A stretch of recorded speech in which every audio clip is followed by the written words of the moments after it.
Hey guys! Welcome back to my channel. In tonight's video, i-rate ko na si Propolis Hand Ampule. Yan, pang 5th day ko pa lang. Pero, sobrang ganda niya sa mukha. As in, kita niyo naman guys, yung mga pimple ko, nag-dry na. Then, yun nandito, nawawala na yung marks. So, pagpapatuloy ko na rin siguro yung paggamit niya. I-everyday ko na din. Everyday ko naman siya ginagamit, morning and night. Pero yung i-repurchase ko ulit siya kasi sulit. Sulit yung bili ko sa kanya. Sulit yung 160. Yan, sobrang ganda niya guys sa mukhang gamitin. Tsaka hindi siya mainit. Hindi siya mainit sa pakiramdam. Yan. Ganyan nyo lang siya guys. After nyung mag-wash ng face, syempre.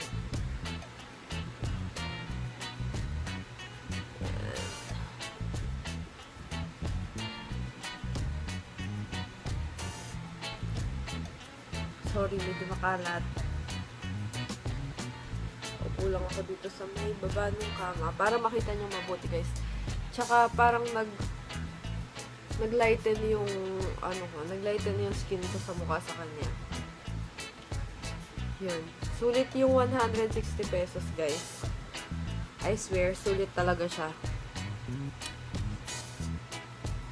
Worth is yung 160 pesos dito.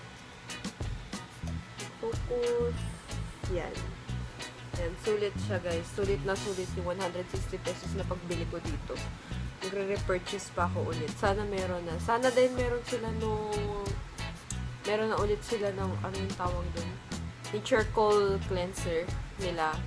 Kasi gusto ko din yun i-try. Maganda daw yun. Perfect match daw yun dito. Iba yung ginagamit ko kasi. Oh, wait. Ito. Yan. Ito kasi mabasa din yung nasa likod eh. Kasi yung ginagamit ko, diba, Himalaya na facial wash. So, gagawin ko, pag nakabili ako nun, sa umaga yung Himalaya, sa gabi yung charcoal. Ganun na lang yung gagawin ko. Tapos, ito-turn ako siya dito. Tingnan natin kung mabilis talaga siyang makarepair. Kasi, yung kiniklaims nito sa ibang videos, tsaka yung sa ibang reviews na, yung, anong tawag dito? Yung, nakalimutan ko yung tawag. Ano may tawag doon? Yung mga pores nyo sa mukha, yung lumiliit daw, napapansin ko na medyo, tsaka yung mga dating pimple mark ko na malalalim, medyo parang umaalsa siya ulit. Pero tiniturnuhan ko pa rin siya nito ha.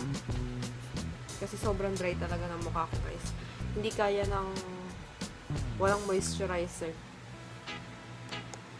Nag-oily lang yung mukha ko kapag nagmo-moisturizer ako tapos nagme-makeup. Yan, tuloy na natin ang ating ritual. Pampawala ng tigiyawat. Yun, i-chat ko ulit yung store na pinagbilan ko. Para mag-order ulit ako. Ililink ko na lang din sa baba yung description nila para in case na gusto nyong mag-order. Alam ko, nag-ship din naman sila. Para if ever na gusto nyo mag-order, order kayo guys. Ganda niyang gamitin, promise. Gusto ko pa nga i-try yung ibang skincare product nila. Kaso lang, baka naman hindi ako mahiyang. Pero susubukan ko din bumili ng snail na recovery gel. Para next time, yun naman yung i-review natin. Tsaka yung charcoal cleanser, di ba? Na magdadagdag lang tayo ng skincare. Tapos, yun na guys. Pero the best talaga tong Propolis na to. Mabilis siya makadry ng pimple, tsaka makalight ng marks. So, that's it for this video. Please like and subscribe.